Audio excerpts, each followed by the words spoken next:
Now, in Nairobi, paying with bills on your mobile, it's easier than, frankly, anywhere else. Now, I'm not talking about contactless or any nonsense where you're Venmoing or PayPaling.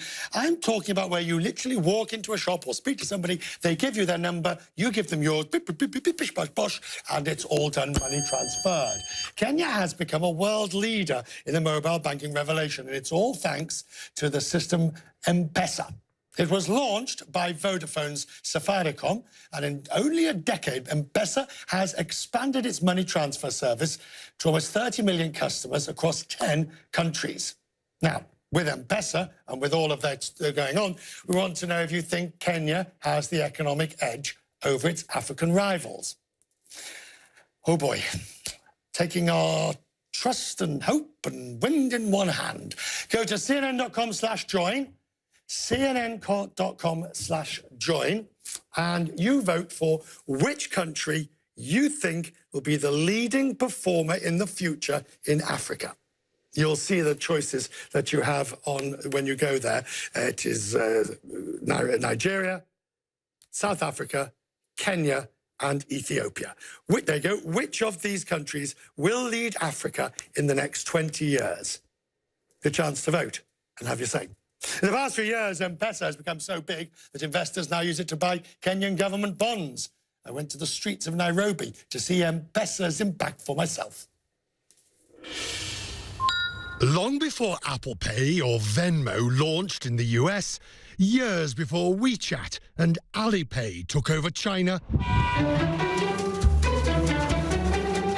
mobile banking got started right here in Nairobi. M-Pesa.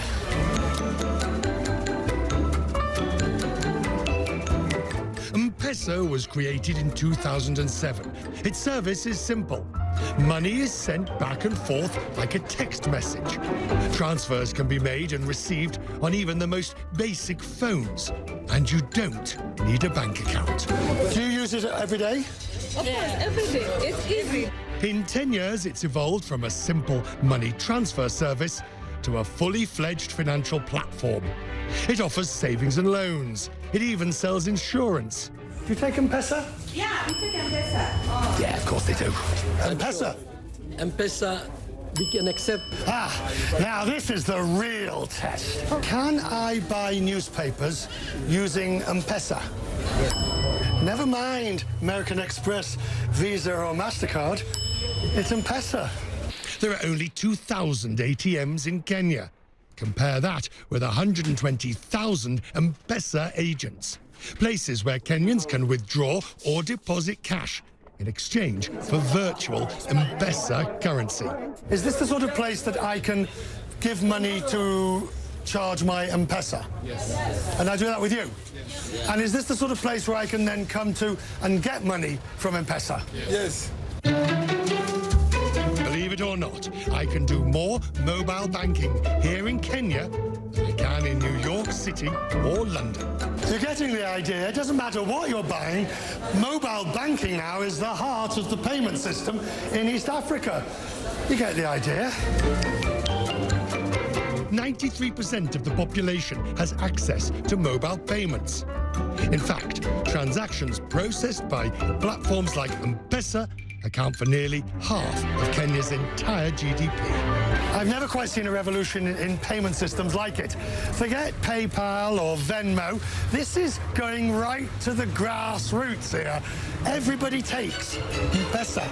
That's what you call marketing of mobile banking. Extraordinary.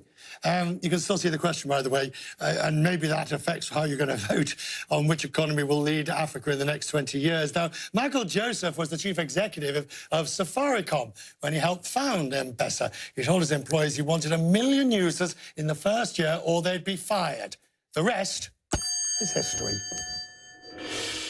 The reason for the success in Kenya, in particular in Kenya, is because when we started out, people forget, we spent $10 million in our first year of investing in M-Pesa.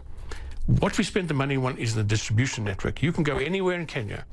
Within 200 meters, you will find an M-Pesa agent. That is the secret of success. So when I send you money, or if I don't even send you money, if you sign up to M-Pesa, you want to know that if you get money, you can take it out anywhere at any time. And that's why we built a huge distribution network. So they're very confident that people take their money out. So what's the incidence of people just leaving the money in M-Pesa, unless they need a bit of short cash, but they just leave it in there and use it as because it's so widely accepted, when even the newspaper vendor accepts it, if you receive money from them, you just leave it there and spend it through it. Yeah, no, that's what the people do. In the beginning, in the early days, you sent money in, you sent someone money, and immediately they went and took it out.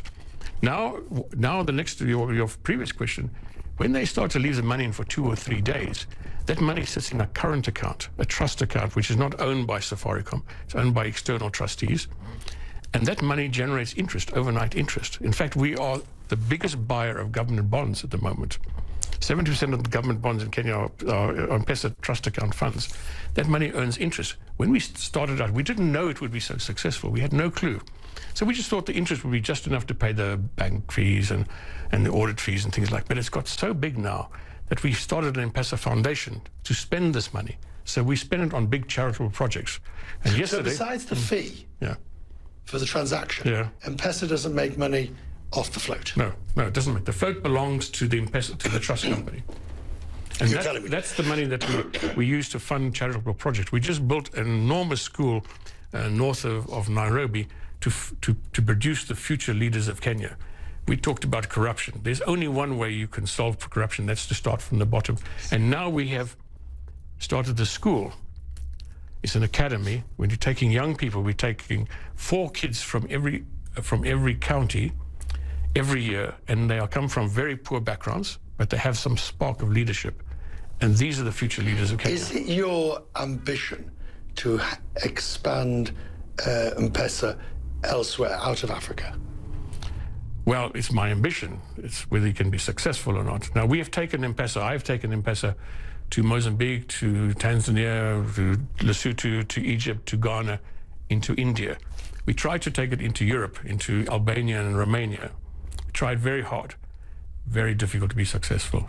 You need to have critical mass to be successful, because the transaction fees are so low that you need many, many millions of transactions. We were not successful. To my sadness, we were not successful. India, we tried very, very hard. And India is a very strange country. So, but if you look at this country, there was a learning curve, or there was a developmental curve that got more and more people involved.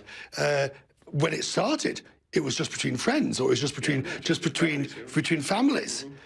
Getting merchants to sign on was more difficult. Yeah, but